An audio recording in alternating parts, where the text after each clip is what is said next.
Si les trous noirs sont parmi les objets les plus fascinants de notre univers, ils sont également les plus mystérieux. Un trou noir est une zone dans l'espace où la force de gravité est si forte que même la lumière, l'entité la plus rapide connue dans notre univers, ne peut s'en échapper.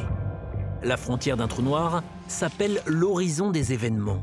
Il s'agit d'un point de non-retour au-delà duquel nous ne pouvons pas voir.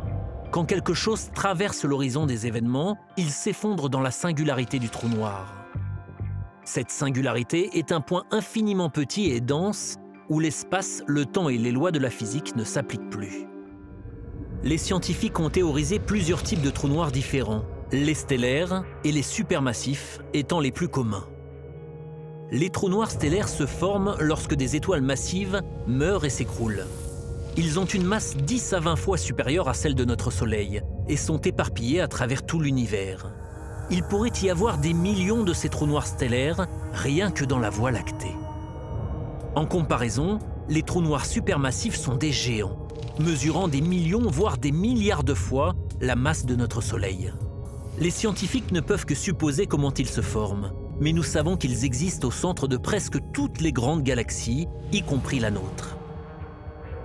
Sagittaire A, le trou noir supermassif au centre de la Voie lactée, a une masse d'environ 4 millions de soleils et a un diamètre équivalent à la distance entre la Terre et notre Soleil. Étant donné que les trous noirs sont invisibles, le seul moyen pour les scientifiques de les détecter et de les étudier est d'observer leur effet sur la matière à proximité. Cela inclut les disques d'accrétion, disques composés de particules qui se forment lorsque les gaz et la poussière tombent vers un trou noir, ainsi que les quasars, jets de particules qui explosent depuis des trous noirs supermassifs. Les trous noirs sont restés inconnus jusqu'au XXe siècle. En 1916, en utilisant la théorie de la relativité générale d'Einstein, un physicien allemand nommé Karl Schwarzschild a pu calculer que toute masse peut devenir un trou noir si elle est suffisamment comprimée. Mais ce n'est qu'en 1971 que la théorie est devenue réalité.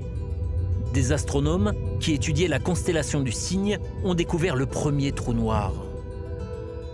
Un nombre incalculable de trous noirs sont dispersés à travers l'univers, déformant constamment l'espace et le temps, altérant des galaxies entières et inspirant sans cesse aussi bien les scientifiques que notre imaginaire.